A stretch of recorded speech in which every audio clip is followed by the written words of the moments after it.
Hey guys, I didn't even notice you were there. I was just talking to my servant. Farmlings, it's been around 2 months-ish since the last Supervillains video. And during this time, I decided to dig even deeper into the mud. And what I've discovered may shock you. That last video was only the tip of the iceberg. The poop goop swamp, it's bigger than I could have possibly imagined. And in this video today, we will be looking into more Counter-Strike supervillains. The main characters of today have committed crimes such as scamming, extremely predatory behavior, What?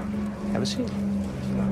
I'm Chris Hansen. rogue evil employees, and of course, attempted elimination and a real elimination. Farmlings, due to my inventory now being worth 3 bags of Doritos and a paperclip, now might quite literally be the best time in years to get that new combo you've always wanted. And why not do it with today's sponsor, SkinsMonkey? SkinsMonkey is an instant trading site with an incredibly large selection of skins, low commission, and an easy search filter system. Buying or trading your skins has never been easier. And if you use my link today, you can get up to $5 completely free. They also have daily, weekly, and monthly giveaways on their freebies tab, along with a 35% deposit bonus if you use code Garmour. You can get your new knife currently on a crazy discount along with a 35% deposit bonus. At this point, it's basically free. Check out SkinsMonkey today with the link in the description or the QR code, and back to the video. I'm gonna format this video kind of similarly to the last one. We'll start with the lighter stuff, and the longer we go, the worse it will get. The first thing I want to talk about is pro players scamming people. I know, guys, you might think they're these perfect,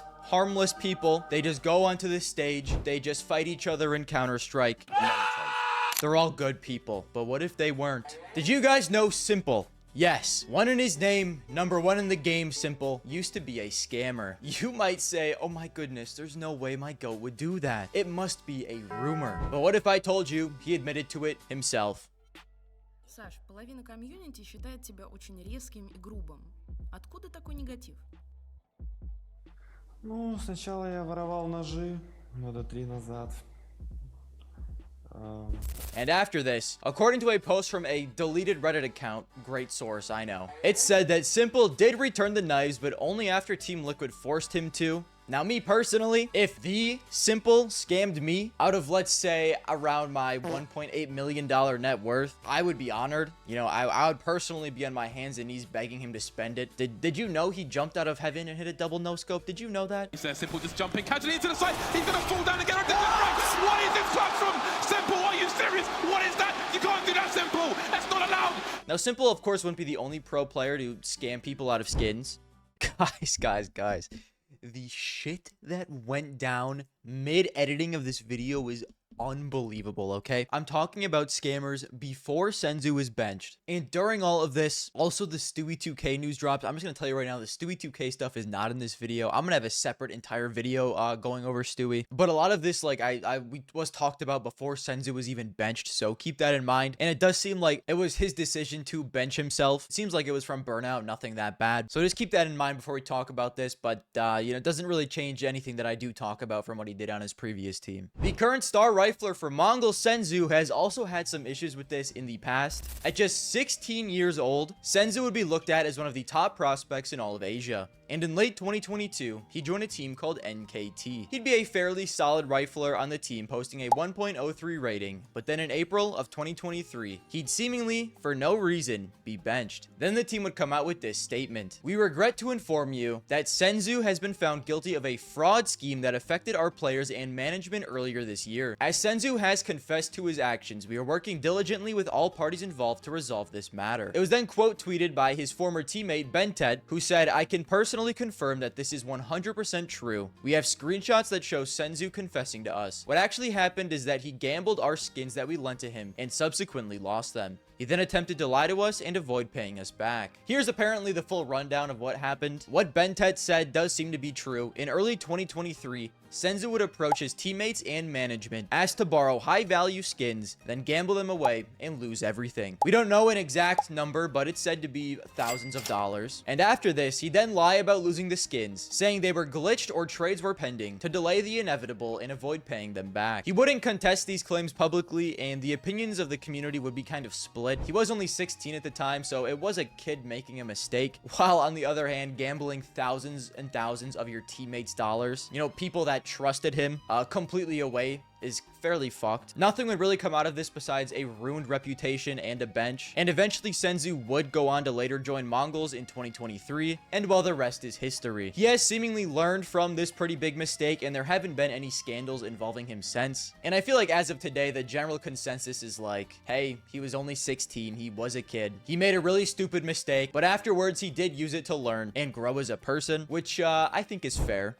Unfortunately, Jacob did it as a grown man. After a storied and fairly successful career on teams like G2, FaZe, Renegades, and 100 Thieves, March 2025 would be the beginning of the end for Jacob. He'd get exposed for borrowing fans and peer skins under the guise of using them for streams or tournaments like the Blast 2023 Paris Major. He'd then of course go on to gamble them away and either ghost lenders or use excuses like glitches or family emergencies. This would all start when a trader known as Magnus would go on to post this on X. In March 2023, I lent out skins to Jacob to play with during the Paris Major, now worth 11k. Months later, he had gambled my skins away. After a year of excuses, lies, and deceits, I have no choice left but to go public with this. He then posted proof of him trading a skin with Jacob lying about rebuying the skins he lent me in better condition when I asked where they were. I have so many other chat logs with him being ghosted for weeks and months at a time, and lied, stalled, etc. over and over. After this, he made up excuses and empty promises. He told me he was going to upgrade my skins. I reached out multiple times and he kept on creating new excuses. He was traveling, he was getting paid in a week. Eventually, I realized I was being too patient. I gave him a deadline on the 15th of March this year for going public, and this resulted in him paying about 1k of the now 11k or 14k counting what he promised me. I then extended the deadline to today, and he has asked me to further extend it if he pays.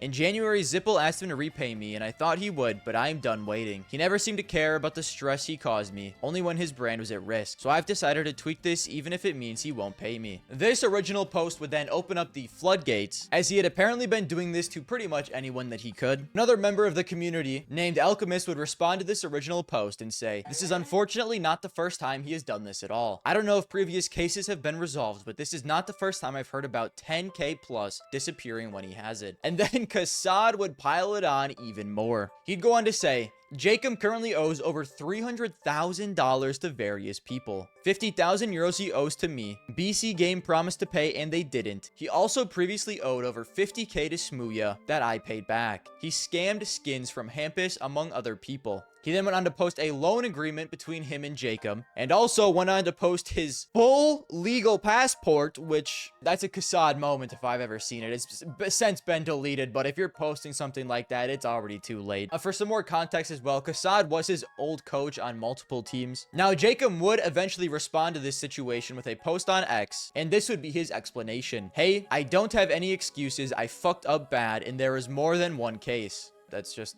the hangover. We fucked up. I will pay back everything to everyone I owe money/skins. I was an idiot, honestly. I take full responsibility and own my mistakes. Together with BC Game, we are sitting down and taking this very serious. They want to help me fix the damage I have caused to everyone involved. I am being honest and open with them about my issues and how we have ended here. I want to say sorry to everyone that I've taken advantage of. I am 100% in the wrong here and have to stand in my own mess. As hard as this is, I'm grateful it's out in the open. Sometimes you need to hit the bottom to see who's really there for you, and I'm lucky to have people helping me clean this up and move forward.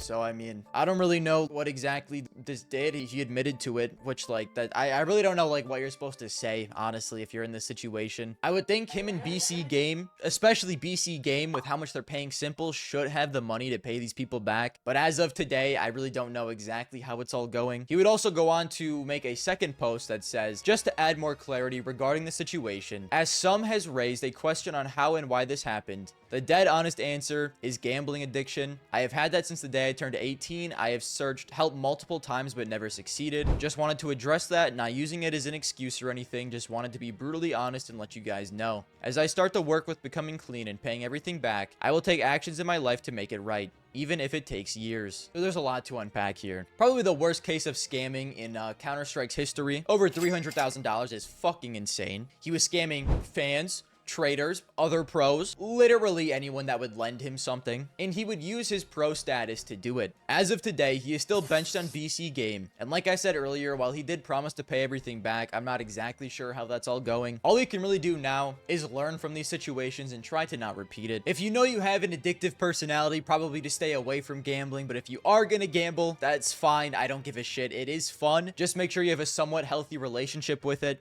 and that it is your money on the line, not other people's. Jacob scamming all those people surely is horrible, but I think we gotta up it a little bit and do something on a little bit of a bigger scale. ESEA was Face It before Face It. It was founded in 2003 and operated as a competitive gaming platform that offered matchmaking, skill-based leagues, and a more invasive anti-cheat. By 2013, it had garnered over 500,000 members, and it was just a great alternative to regular matchmaking. I'm gonna molly him then. Okay. Okay.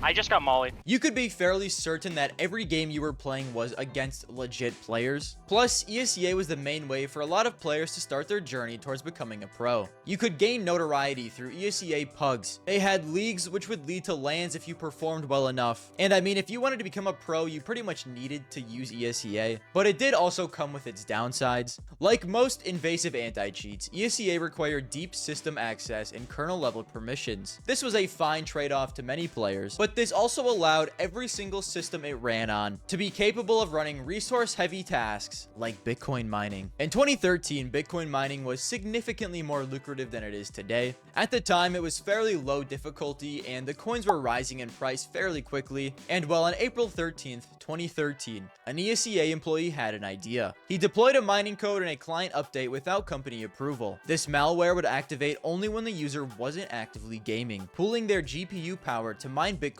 for a Czech Republic-based pool. It wasn't long before users, of course, noticed weirdly high CPU and GPU usage, increased electricity bills, system crashes, blue screens of death, and even hardware failures like overheated GPUs. Then on May 1st, 2013, a user would post on the ESEA forums, sharing logs that revealed they were connected to a Bitcoin mining pool. He calculated the total haul was around $3,713.55 worth of Bitcoin, which was approximately 29 to 30 Bitcoins at the time. As of today, that same amount is worth 3.4 million. This post would go viral on Reddit and HLTV, causing widespread alarm. ESEA co-founder Eric Thunberg quickly confirmed the issue in forum posts, initially framing it as an April Fool's joke gone wrong due to a server restart.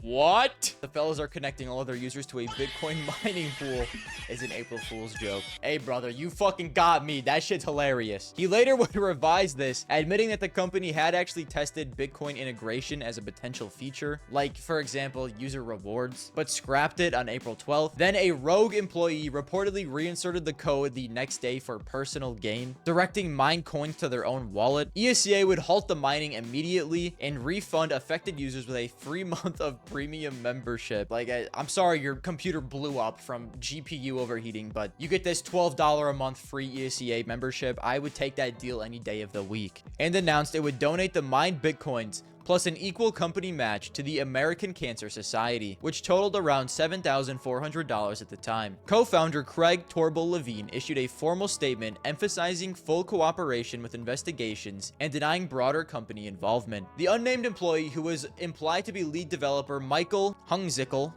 was fired. This would, as you might expect, get ESEA a pretty hefty lawsuit. And in November of 2013, ESEA settled for a $1 million fine, and Michael would be hit with a $60,000 penalty and was barred from any Bitcoin-related businesses in the future. Evening, Twitter. This is your boy, Eat That Pussy 445, in about like 30. You guys knew I'd have to talk about him at some point. Maniac is a former Swiss professional player, caster, and host. He was pretty much a mainstay in the scene and was nearly at every single big tier 1 event. Well, in September of 2024, this would all come tumbling down as he would be accused of sexual assault and inappropriate behavior. The initial accusation would come from a G2 esports afterparty following the Blast Premier finals in London. Freelance journalist Hannah Marie ZT would make a post saying, "This summer, I was repeatedly sexually assaulted by CS2 broadcast talent Matthew Maniac at a Counter-Strike afterparty. I was repeatedly groped, inappropriately touched, grinded on, and grabbed from behind despite clear discomfort and no reciprocation from myself. The incident included inappropriate touching and squeezing of sexual areas, touching/stroking the inside of my legs, grabbing my waist and grinding on me from behind. This occurred repeatedly and consistently between roughly 11 p.m. and when the party ended at 2 a.m. Although Maniac was intoxicated, he appeared very much aware of his actions for at least the first hour of these incidents occurring. He was particularly deliberate with his early grabbing and groping, which came as a complete shock to me. When the event concluded, I was so shocked and terrified that I vomited during my journey home. I have reported this incident to a relevant company, which ran an internal investigation. After I reached out for an update, they recently revealed that this investigation concluded and upheld my allegations. For confidentiality reasons, I will not reveal which company this is and who conducted the investigation. I will, however, reveal that after I asked for written confirmation of their investigation, one of their staff members accidentally looped me into an email where they admitted that they were planning on ignoring my continued pleas for written recognition on their investigation's result. I am making my experience public in hopes that other women can keep themselves safe and avoid the danger of sexual assault from Maniac. I know that I was not the only woman who was targeted that night, and I also had to physically drag him off other women myself. I also want people to know how challenging it is to bring forward issues of sexual assault in this industry, even if you do so out of the public eye. Due to the knowledge that the company that ran an internal investigation cannot pass on the information to Counter-Strike broadcast teams due to their own confidentiality agreements and policies, I am fearful that Maniac will still be allowed to enter spaces and potentially harm other women. There are many women who have bravely come forward with their experiences with men in the esports, gaming, and streaming spaces over the past several weeks. I hope that all of those who have come forward know how inspirational they are. Your courage helps others to take a stand against inappropriate behavior. I hope that my decision to come forward will help at least one other survivor no longer feel alone.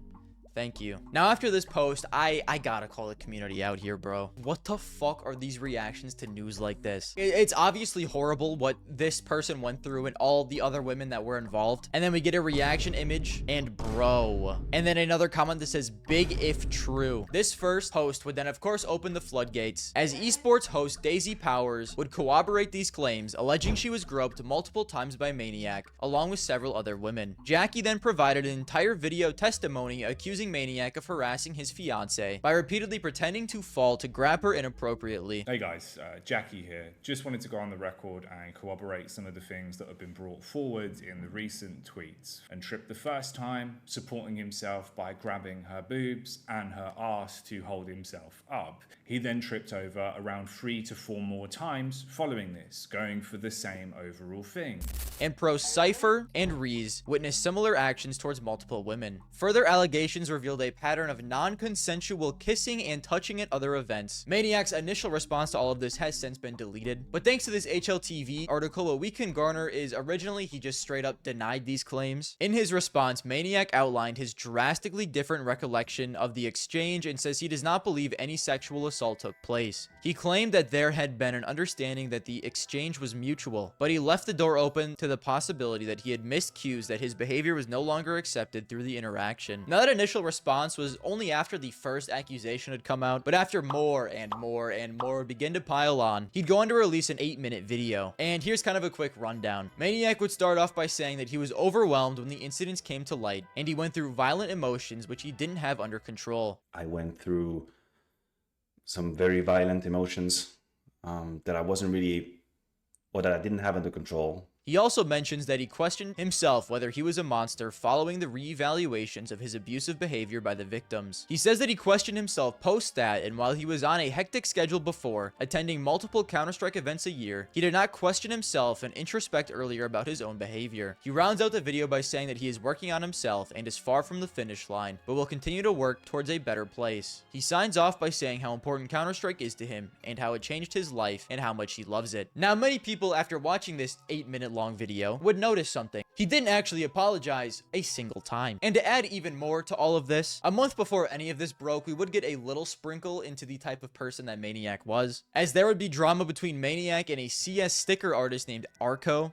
Basically, it's just Arco posting on X that Maniac was trying to convince his wife that she deserved better than what he could offer her, and that Maniac tried to influence their marriage, but also defiantly walked away during the conversation when it came to his daughters. The initial post was just just, "Dear Maniac, if you want to convince my wife that you have all the money in the world and that you can take her everywhere she's wanted to go, that's fine. The modern dating world is fucked anyways. Walking out in a conversation with me about my daughters," and then you can't read the rest because it's since been deleted, of course. But basically, Counter-Strike sticker artist, wife had an affair with Maniac. The wife and the sticker artist had children as well, so it's a messy situation. This one is more just a personal grudge, and in my opinion, kind of weird to be brought to the public eye in the first place. A married woman with children while having an affair is very fucked. It isn't illegal. Anna and I have been sleeping together for a long time now.